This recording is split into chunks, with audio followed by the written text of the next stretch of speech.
Wika mo'y aming tutupdi.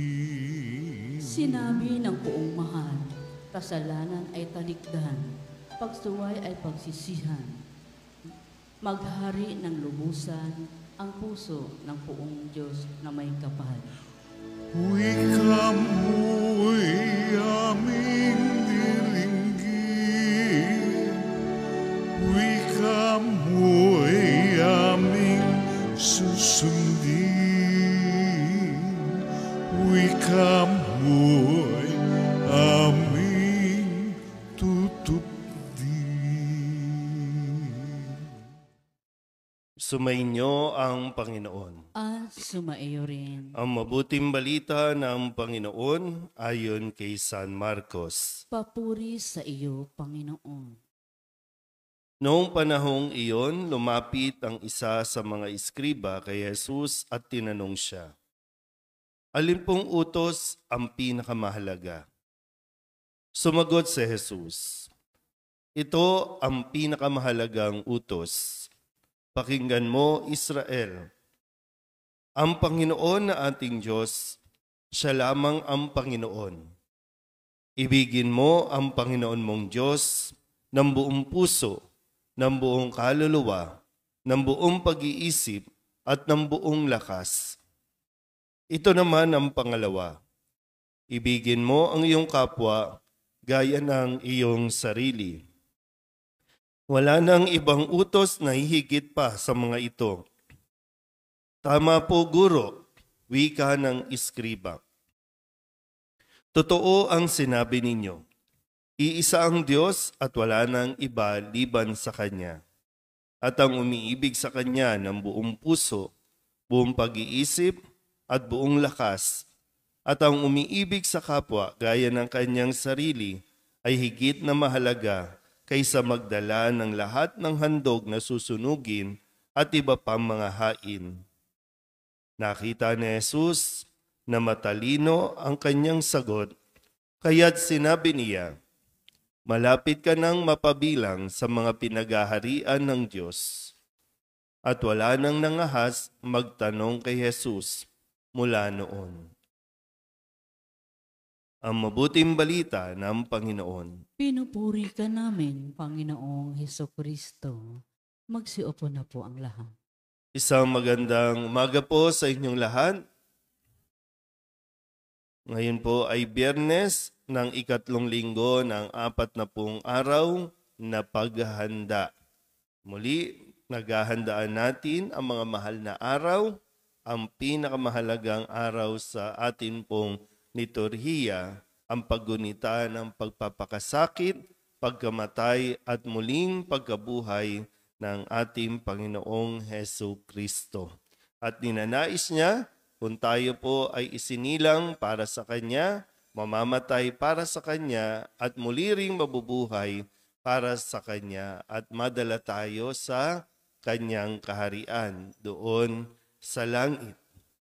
Kadalasan po, pag tinatanong ko kayo, lahat tayo gusto makapunta sa langit.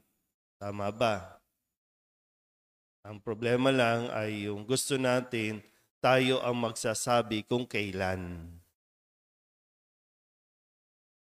Pero nasa Diyos ang desisyon kung kailan ang panahon ng atin pong pagpunta sa kaharian ng langit kung makakapunta tayo.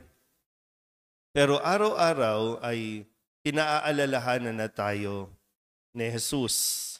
Araw-araw pinaghahanda na tayo kung ano ang dapat nating gawin at kung ano ang mga hindi na dapat gawin. Lalong-lalo na nakasentro ito dito sa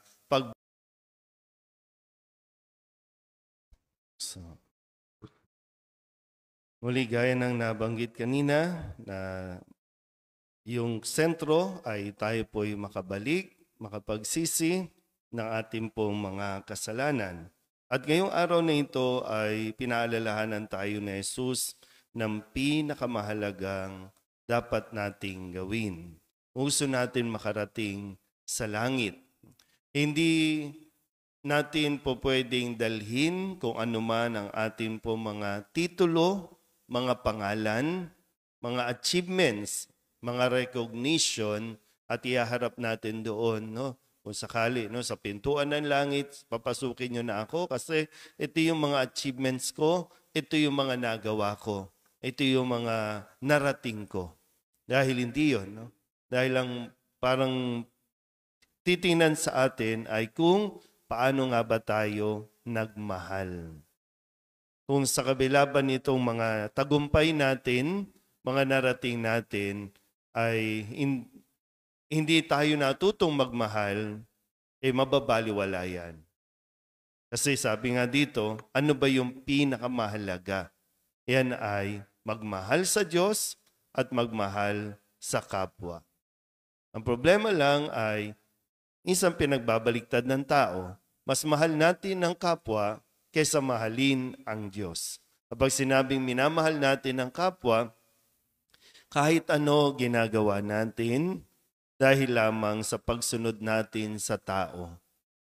Pera, relasyon, kung ano mang mga kapalit na mga material na bagay, mas pinakikinggan natin ang tao dahil sinasabi natin, mas mahal natin ang tao, pero in disguise na mas mahal natin kung ano ang makukuha natin para sa sarili natin.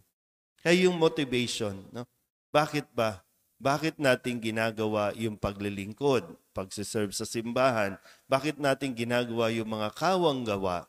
Yan ba ay dahil sa pagmamahal natin sa Diyos? O pagmamahal lang natin sa ating sarili at ginagamit natin ng ibang tao para sa pansarili natin? So, masasayang po ang lahat kung, sabi nga dito, itong iskribang ito ay matalino. At dahil yung basihan ni Jesus ng isang taong matalino ay yung marunong siyang magmahal. Marunong siyang ipakita sa pagkilos yung kanyang kaalaman tungkol sa pagmamahal. Kaya nawa, ito ang isang bagay din na susuriin natin. Paano nga ba tayo nagmamahal sa Diyos sa panahon natin ngayon? Mahal ba talaga natin ang Diyos? Iniibig ba talaga natin ang Diyos ng buong puso, ng buong kaluluwa, ng buong pag-iisip at ng buong lakas? O iniibig lang natin dahil alam natin may makukuha tayo? Iniibig lang natin dahil may hinihiling tayo? Inihiling sa kalusugan, inihiling sa pera, inihiling sa relasyon, o kung ano mang mga pangarap natin sa buhay. Hindi naman po yan ipagdadamot. Hindi naman yan ipagkakait sa atin kung kailangan natin yan.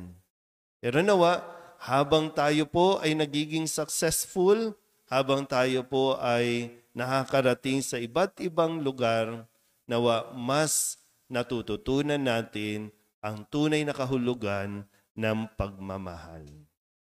Amen?